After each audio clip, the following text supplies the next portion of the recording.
When I was younger and had better knees and ankles, I thought it'd be a great idea to hike the Appalachian Trail. It was during the summer, and it was a great adventure, and I learned about what I could do and about how beautiful our country is. I saw some amazing things: bears, coyotes, eagles, hawks, beautiful scenes of nature like the sunrise on a field with fog, or the sunset over the mountains, turning the entire horizon into beautiful oranges, pinks, and reds. The spiritual halfway point on the Appalachian Trail is the small town of Harper's Ferry. It's not really the halfway point, but it's the largest town closest to that middle point. I'd gone through the town and had crossed the bridge over the Potomac River and started my way up the trail. I looked over and saw a young woman. She seemed upset and a little out of place. Her clothes were a little dated, and she looked just frazzled. I looked at her for a bit, but I really wanted to get moving. So I made my way away from her, but then something made me turn back to check on her. She moved away from me and around a corner. I doubled back despite my urge to keep moving. I scanned for a little bit and couldn't see her, and then I saw a shape near a stone tunnel, and it was her. She stood at the mouth of the tunnel and looked back at me with a look that seemed to be beckoning me to follow her. I was a little creeped out by this, but I also felt implored to help her. She turned away from me and walked into the tunnel, disappearing into the darkness. I felt a total wave of empathy and fear at that moment that I'd never felt before. I knew that I had to go see where she was headed. I quickly walked toward the opening of the tunnel and stopped. There was a smell of must and dirt, and then there was something else underneath all those smells that I found very disturbing. A part of me wanted to turn and walk away as fast as possible, and the other part of me drove me to see what was in that tunnel and what had happened to the woman. I heard a groan from inside.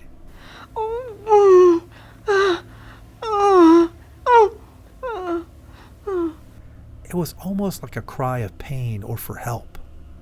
I stood for a moment and then put one foot in front of the other, walking into that tunnel.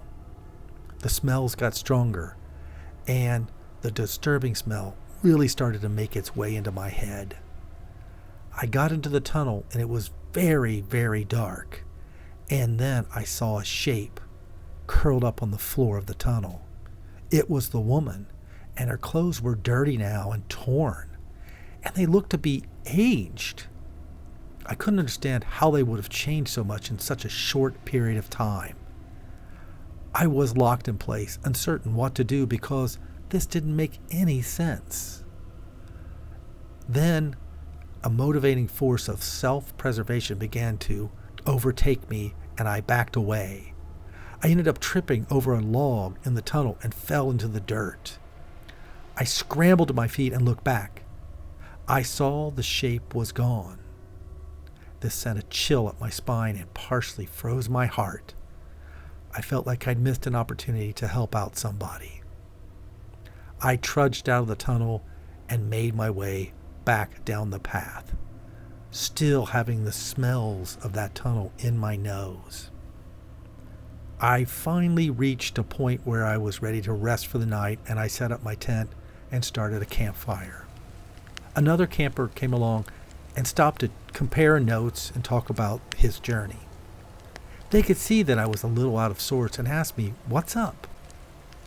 I reluctantly recounted my tale and what had happened in that tunnel. They went on to explain that 15 years before, a hiker had been murdered and her body had been stowed in the tunnel. It was several days before her body was discovered, and the killer was never found. The story reassured me in a way that knew that I could not have helped the woman, but it also made me fearful because I now know there's a killer out there that has never been brought to justice. and could still be out there looking for its next victim.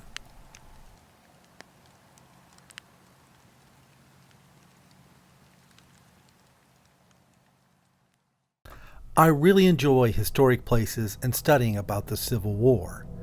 And one of the crucial places that you have to go if you're a Civil War aficionado is Harper's Ferry, West Virginia.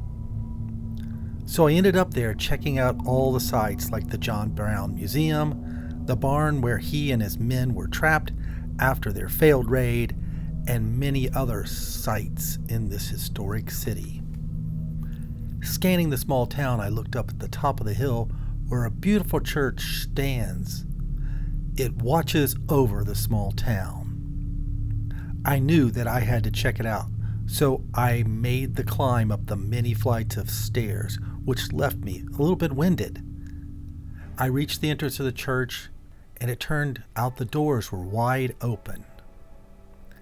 There was nobody moving in the sanctuary, so I stepped inside, where I felt an odd presence. I couldn't describe it, but it felt as if it were weighing me down. I wasn't sure if I should go in further or not, but I was really curious about this church, so I continued exploring. As I went inside, I could feel a sense of, I'm not sure, I would call it death. That's the only way I could explain it. I heard the sounds of men in pain. I could smell what must have been blood in the air. After I reached the altar area of the church, I turned around and I saw a shape at the entrance. It was dark, but it was surrounded by a glow, and for some reason, it made me be less afraid. It was a comforting presence. I held my ground and the shape floated toward me, and for a moment, I was afraid. And as the shape came closer, I tried to move back, but it just faded out of existence. I looked over at the pews and suddenly I saw a body. It was the form of a man. He was in a Civil War Confederate uniform, but it was torn and bloody. I was truly shocked. The man looked up at me and he said, "I know I'm dying, but the priest of this church will make sure I make it to heaven." And then his form faded away. At this point, I'd seen more than I ever planned on seeing, and I walked quickly to get out of that church.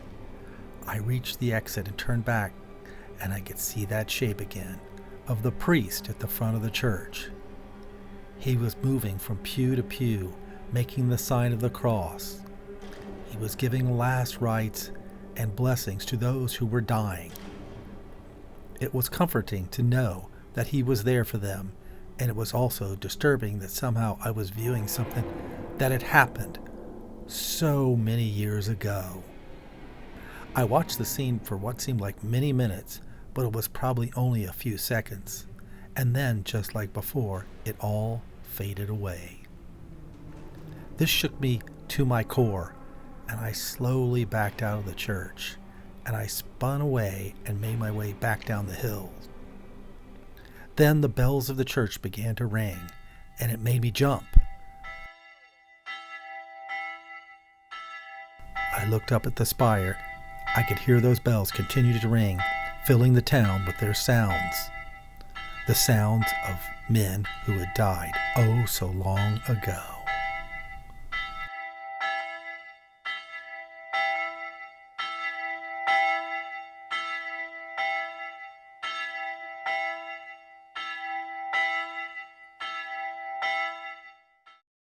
Harper's Ferry is a beautiful small town in the hills of West Virginia that sits at the meetings of the Potomac River and the Shenandoah River. I had a chance to visit there during a summer vacation and found the place fascinating for its rich history and its importance to the history of the United States.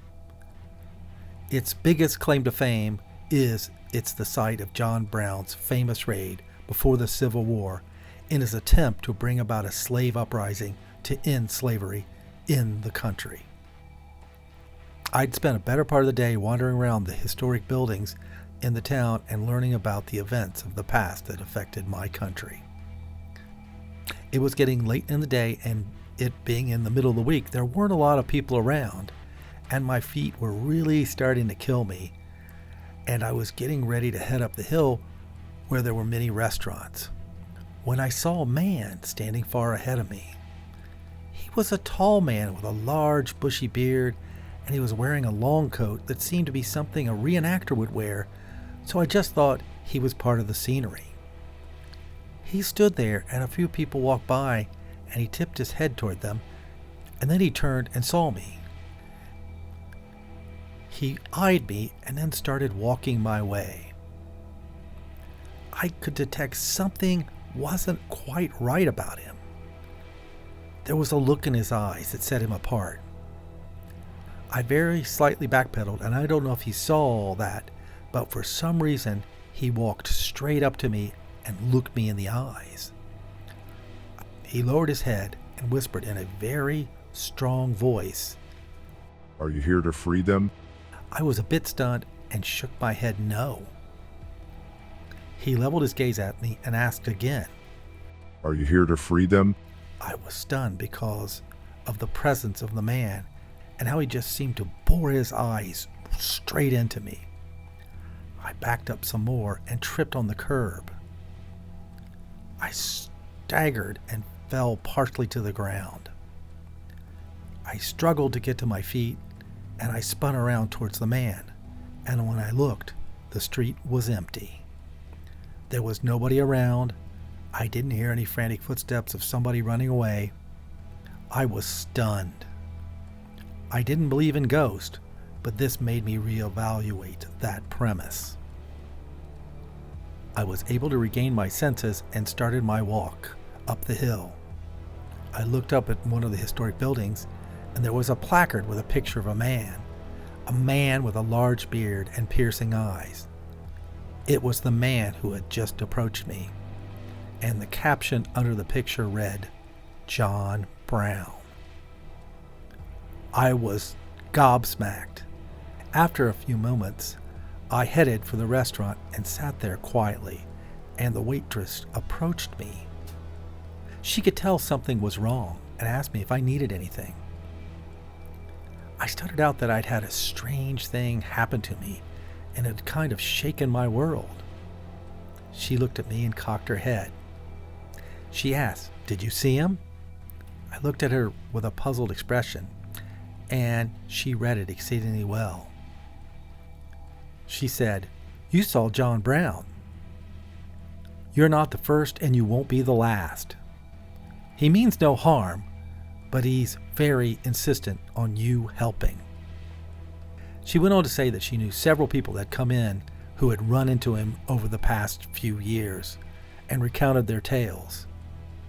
It was kind of reassuring that I was not the only person to see him.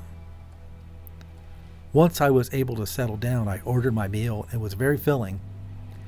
On my way back to my hotel, I walked up the hill, and part of me hoped it would be an uneventful journey, but another part of me hoped I would meet John Brown again, and maybe I could learn more about this long-gone hero of Harper's Ferry.